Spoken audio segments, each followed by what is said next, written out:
All right, well, let's talk about something else. Something that makes me feel good. So I'm browsing the old Reddit, and I come across this post from a subreddit called Bye Bye Job. And I'm like, gee, I wonder what this is all about. Well, basically, it's supposed to be a subreddit where people who do bad things and get fired get made fun of. All right. Kind of a negative thing. You know, Reddit loves bullies. So as long as it's okay with the establishment bullying. So I notice a whole lot of these things are people who are like, the vaccine mandate is wrong. I will not abide by this. And they're being mocked and made fun of. So I'm like, I'm going to scroll through this subreddit Bye Bye Job. And wow, the top post here. My wife was a doctor, has been a doctor for 30 years, kidney transplant specialist, emergency specialist, hospitalist, didn't lose a COVID patient, has natural immunity, and will tomorrow see her last day because science. We stand to lose everything she has ever worked for. Wow. Remember when doctors were heroes? They put a clown face. They put a clown face. No jab, no job. We will miss you. Ha ha ha. Vaccine bad. Then we have this one. Then we have this one. It's basically like hero fireman. I saw this. And they're like, oh, they also have the SoCatoa lady. That was actually really funny. Crazy. But I saw this, and they're making fun of all of these people who are like, I am standing up for what I believe in. And I'm just like, this is actually a white pill. You know, it's like an optimistic, light. All of these posts, I started to believe. When I see all of these posts of people saying, I will not comply, I'm like, wow. Yeah. Maybe more people than we realize. Look at Orange County Battalion Chief fired after he didn't issue reprimands over vaccine mandate. Ooh. Raleigh's restaurant ordered to remain closed over COVID non-compliance. What is this one? Another YouTube channel got a strike or whatever, I guess. I don't know.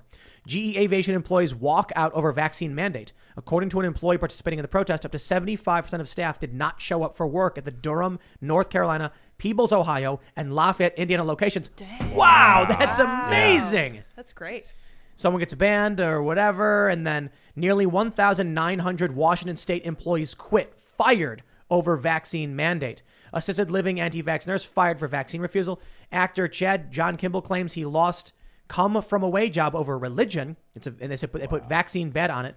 All of these posts. I'm like, yo, if you want to see hope for humanity, go to r/bye-bye-job and cheer for these people who are saying bye-bye job because they're standing up for what they believe in. Yeah, I wonder how much of that Southwest thing triggered a lot of that, and with the in and out thing happening, and now you're seeing, I don't know how these are dated, but I mean, I feel like something's happening right now where you're actually able to see that if you do actually stand up for yourself, things happen, but it's got to be a unified thing, and that's always been the problem, is getting everybody on board. But I don't know. I mean, this is interesting. This isn't organized. Yeah. I mean, some of it is clearly when 75% of workers don't show up. That's what I mean, though. But the Southwest thing, I talked to a pilot, and he said that it's basically just everybody realizing if I'm going to get fired, I'm going to use my sick time. It's like, might as well use my vacation days while I still can. Well, it's illegal for them to officially protest, but it's also important to note here that Southwest lost an estimated $75 million in the 4 days where this alleged freedom flu was going around. And whether it's sick leave or paid leave, it does show the disruptions that these mandates are causing that are dividing people to a point where a lot of people are not working. Now, you add that to the supply chain shortages, you're asking for a disaster to happen here because we're not going to have enough workers for a lot of very important tasks that need to be done there. And seeing all these people resist, and some people are deciding to make fun of them, but you made a good point here. There's a lot of them. It's amazing. And I've been talking about this for a while. The perception of what we see on the mainstream media, on big tech social media, is a perception that obviously is ignoring huge protests that are happening not just all across the United States, but all over the world.